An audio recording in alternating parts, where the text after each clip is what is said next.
One of the things that happens with this type of case is that there's a huge outpouring of sympathy, shock first of all, then sympathy for the family. Then as it goes on, your lives get investigated forensically. All aspects of your previous relationship and your current relationship are examined, how you get on with each other, how you got on with her, how you got on with him. Do you think there's any information, do you think there's anybody here who knows something and they just haven't come forward? Could be. Here, England, anywhere.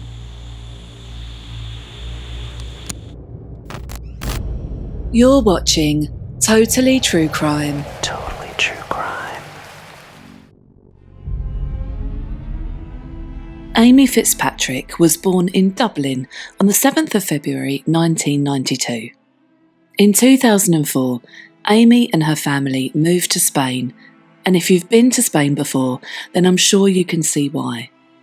The weather, the views, the beaches, it's idyllic. Amy was just 12 when she moved to the area of Mijas Costa in southern Spain. She moved there with her mother Audrey, her brother Dean, and her mother's partner. His name is Dave Mahon. Amy's dad remained in Ireland. This area is particularly popular with British and Irish expats, so there was a large English-speaking community waiting there to greet them. Dave was an estate agent, and to have an English-speaking estate agent in an area of Spain that was so popular with English-speaking expats and tourists, well, it offered a wide variety of job prospects. On New Year's Day 2008, Amy had been with her friend Ashley Rose at Ashley's home. She'd been there for a few days already and had spent New Year's Eve at her friend's house. On the evening of New Year's Day, they'd both been babysitting Ashley's younger brother. Amy left Ashley's house at around 10 p.m. and started to walk home. The journey between their houses was a 10-minute to 20-minute walk, and the route was a couple of kilometres uphill. Amy had walked that route hundreds of times because she'd spent a lot of time with Ashley and her family. They were British expats. But that night, Amy went missing. The police started an investigation, and Ashley and her mother Debbie told the police that Amy had her mobile phone on her that night. They both said they'd seen her with it and that she'd got her mother's phone numbers from it to call from their landline at midnight on New Year's Eve. Amy had had two mobile phones. One was a Spanish registered one that was broken at the time of her disappearance. It was reported that this broke after it was thrown against a wall. The phone she had on her was an Irish phone that she'd brought over from her homeland, and it had all her Irish contacts on it. Ashley also told the police that her friend never went anywhere without it because she stored all her music on it. On the night she went missing, Amy was wearing a crushed velvet tracksuit bottoms and black t-shirt with the word diesel on it, written in various different colours. She had black hair and she was 5 foot 4 inches tall. The clothes she was wearing were actually her friend's, and she'd been carrying a bag with her that contained her dirty clothes. Even though she went missing on the 1st of January, she was not officially reported missing until the 3rd. Amy did not get on with her mother's partner Dave and would often stay at different friends' houses. There was one time when Amy slept in a field instead of going home. Now obviously this speaks volumes. What child would rather sleep in a field in a foreign country instead of going home? She told one of her friends that, quote, "Dave makes my skin crawl." She said she hadn't wanted to go home that night, but Ashley's mother Debbie told her that she should, as it was New Year's Day. Amy had been due to see Ashley the next day, but when she hadn't turned up by 7 p.m, Ashley walked over to Amy's apartment and her mum answered the door. Her mum Audrey told Ashley that Amy hadn't arrived home and that Dave was driving around looking for her. The police were informed the following day. The police came out with sniffer dogs and they were searching along the road that Amy would have walked from Ashley's to her apartment, but no trace of her was found. But then something very strange happened. In a search of the apartment that Amy lived in with her family, the police found Amy's missing mobile phone. So what did that mean? Ashley and her mother were adamant that Amy had had her phone when she'd been at their house. Remember, she'd been there for a couple of days. But in statements to police, Audrey and Dave both said that Amy had left her phone in the apartment. It was hard to understand how the phone got back to the apartment unless Amy had been back there. But Audrey said she'd been sleeping on the sofa and the door to their apartment was creaky, so she would have heard her if she'd come home. So this, of course, opens up another line of inquiry. If Amy had been home, had something happened to her there? Or had she come and gone out again? David and Audrey said that they were home on the 1st after they'd been to a party for New Year's Eve and that their apartment was small. They told the police that they definitely did not see Amy on the 1st of January, and they believed from the get-go that she'd either run away or possibly been abducted on her way home.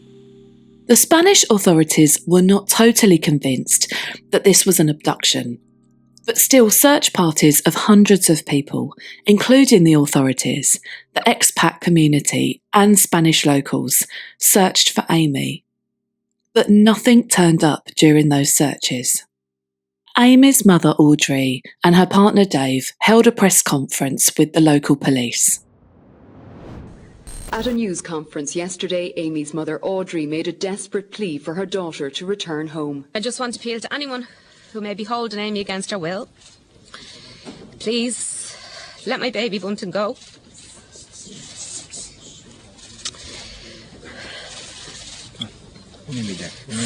She's a loving kid who would never do anyone any harm.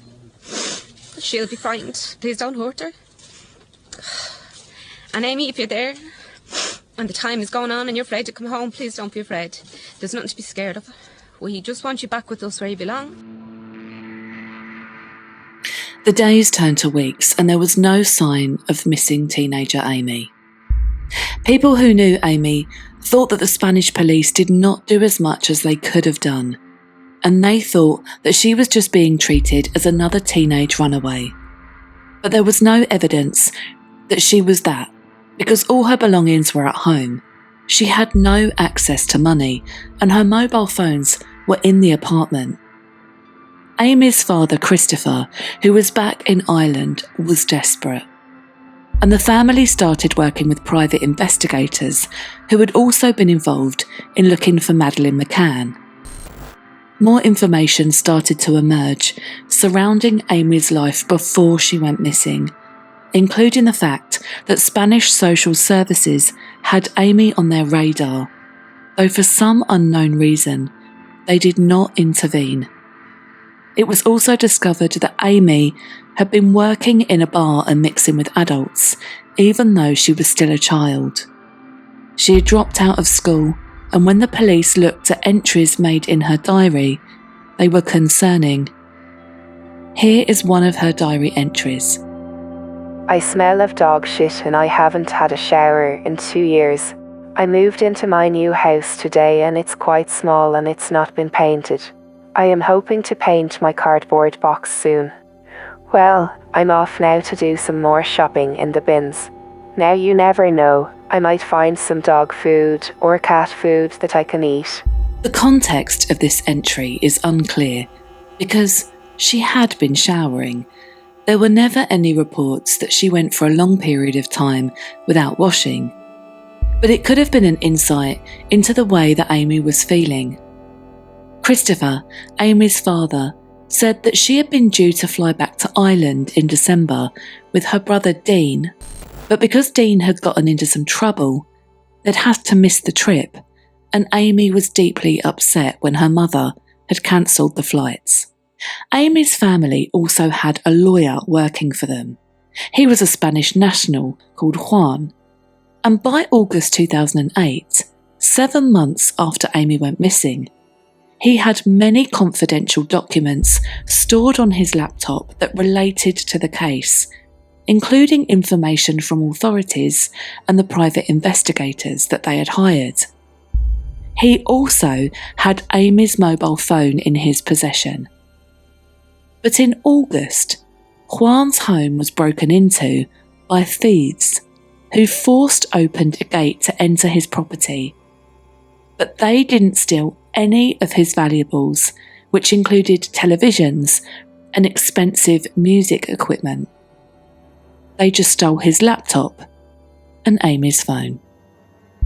Juan was adamant the break-in was in relation to Amy's disappearance, which of course again left the authorities with more questions than answers.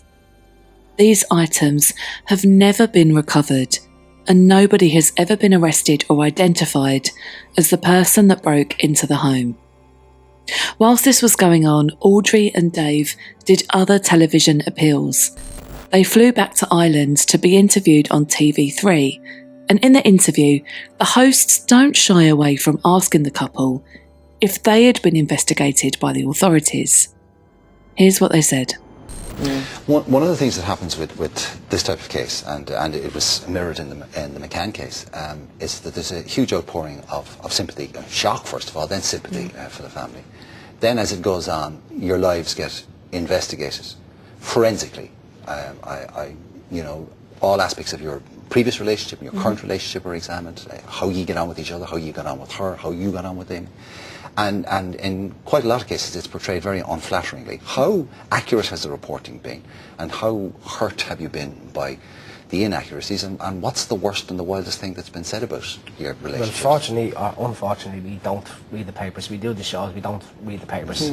Every now and again we do have a glance through them. I think the media have been okay. They've been pretty okay. Do you think they've been accurate in terms of... They've been fair. There's been a few stupid things, like we went to Cadiz last month. That's to right, down yeah. the other end of Spain, and Dean, my son, he was gone. That was his first time away with his friends to go camping after all this had went on. And we left on the Friday, and then in the Sunday papers here, it was said we were all brought in for questioning on Saturday. When we were like the other end of Spain, the two of us, like we're in a completely different part. There was no such thing. So it's stupid things like that. There was one unconfirmed sighting of a girl that looked like Amy in a local bar on the night she went missing. It was New Year's Day and the bar was packed. Amy's friends say she wasn't a drinker as alcohol made her nervous, but she could have gone there to meet someone that she knew from the expat community. But if she didn't go home, it could have been plausible too. Maybe she was just looking for somewhere to stay. Sadly, there was no other information on this sighting, and the lead went cold. Christmas came and went, and Audrey and Dave took part in more interviews on the 1-year anniversary of Amy's disappearance. Here they are, talking to Sky News. This is where Amy walked from the house just behind us here up to our house. It's about a 10-minute walk. We didn't even know this laneway existed. The kids still walk this way. When Amy went missing after the second or third day, the Guardia were out here with the helicopters. They searched all the ravines around here with the sniffer dogs. They went through with a fine-tooth comb. Came up with nothing. If you look at the photograph and you just look at her face and see that's what she was like, is like. She's always happy, she's always smiling. I'm not saying she's an angel, she's a teenage girl, but at 99% of the time she was quite content with everything that went on in our life and with us and our home, our brother. We don't want to think about Christmas, New Year's Eve, the last time I spoke to her, stuff like that. But just 6 months later, in June 2009, Audrey got a telephone call. It was a ransom call from a man who said he knew where Amy was. He said that she was somewhere in Madrid and that she was not to involve the police. She agreed, and the man, who had an African accent, said that he would call her back in a few hours with the name and address of the people that were holding Amy. She said that 5 hours later, she received a text saying, quote, "Can you pay us €500,000? Yes or no? Send your answer now and we'll send you all the info you need." Audrey then gave the phone numbers to the police. The one that had called her and the one that had texted her were different, but both were unregistered pay-as-you-go phones and offered no information. The police and her private investigators looked into these calls and texts but couldn't find any more evidence that this was real and had to consider the possibility that it could have been a sick hoax. Audrey and Dave put up a €1 million reward for information that would lead them to finding Amy. But their lawyer, Juan, the one who had had his home broken into, grew suspicious that the couple did not have €1 million to give anyone. In fact, Juan had lost money while working for them and had ended up spending over €6,000 on marketing Amy's case out of his own pocket. More information came in 2011, 3 years after Amy went missing. Audrey and Dave received information that an Irish gangland killer called Eric Wilson, known as Lucky, had flown over to Spain and killed Amy. But the lead was investigated by both Spanish and Irish authorities, and they were certain that he could not have killed Amy, and that the information was likely given to them from someone in the underworld who had a grudge against him. Shortly after Amy went missing, Eric Wilson was sentenced to 23 years in prison for the murder of an Englishman, Daniel Smith. In 2012, Audrey published a book with a crime writer named Michael O'Toole, and it was called Please Find My Amy. It's still available on Amazon. But 2013 would be the year that changed everything for Audrey, Dave, and Amy's father, Christopher. In the May of 2013, Dave and Amy's brother Dean was at their home in North Dublin when they started arguing over a bike.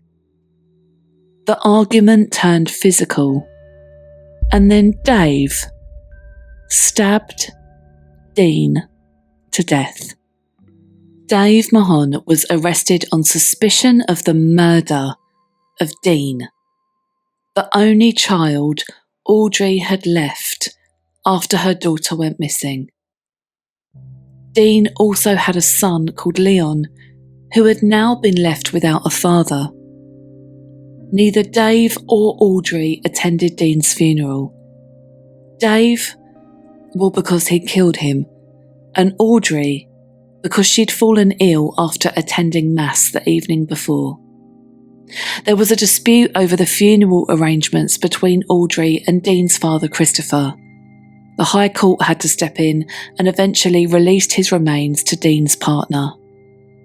Dave's charges were reduced to manslaughter, and during his trial, Dave told the court that Dean had been suicidal and that he'd stabbed himself by running into the knife, though the court rejected this version of events.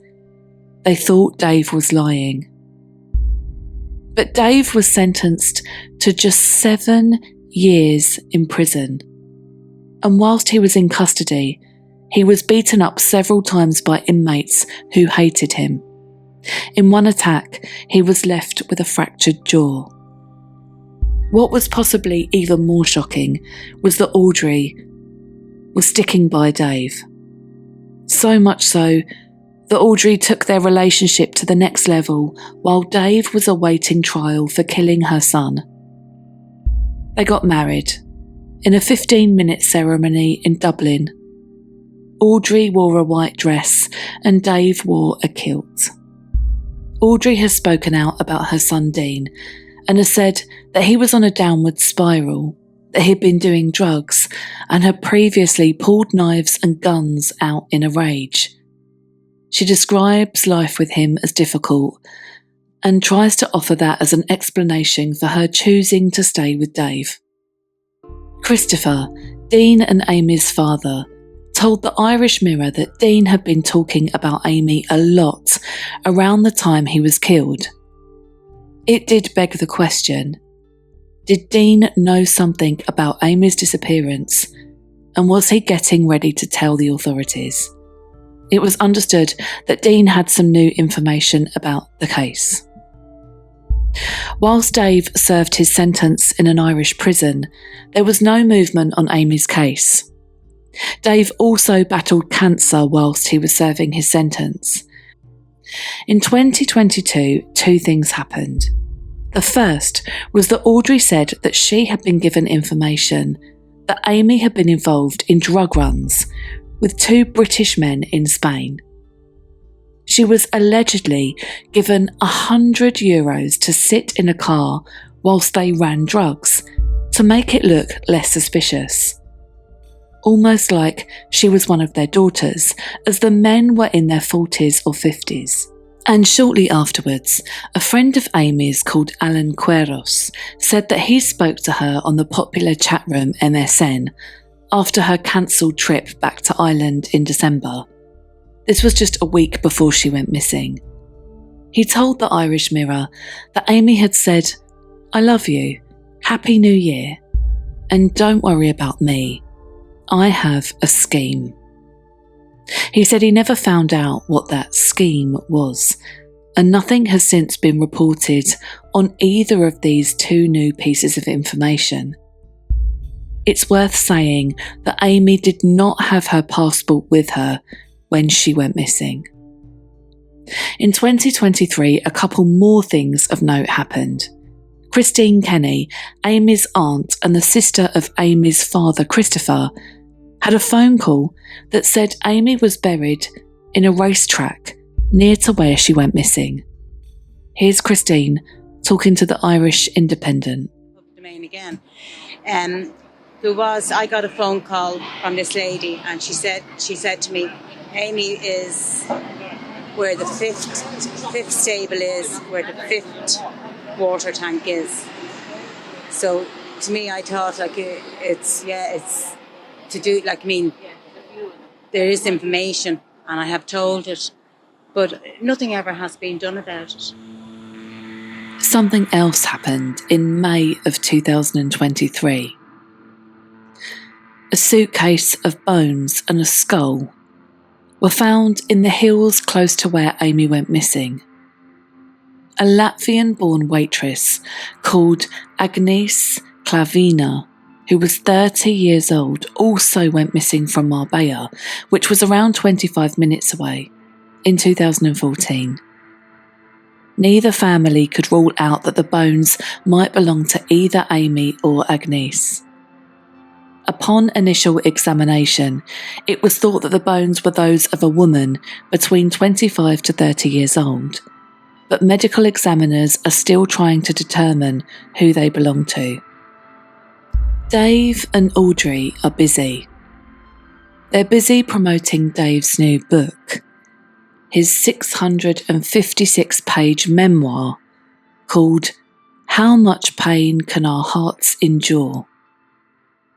There have never been any arrests made relating to Amy's disappearance, and Dean's son Leon is living his life without his father. The tragedy that has rippled through this family is incomprehensible. I hope that one day Amy's family will get the answers they so desperately need. If anyone is listening to this and they have any information that might help solve this case, the Spanish authorities have said they are still investigating the case, though there isn't a designated number that you can call assigned to the case. But Amy's father has set up a website which has an active Facebook group that offers an email address to contact them on if you can help. The website is www.searchforamy.com, and this will be linked in the show notes. Thank you for watching. If you found this video interesting, Please subscribe for more weekly true crime videos like this. You've been watching Totally True Crime.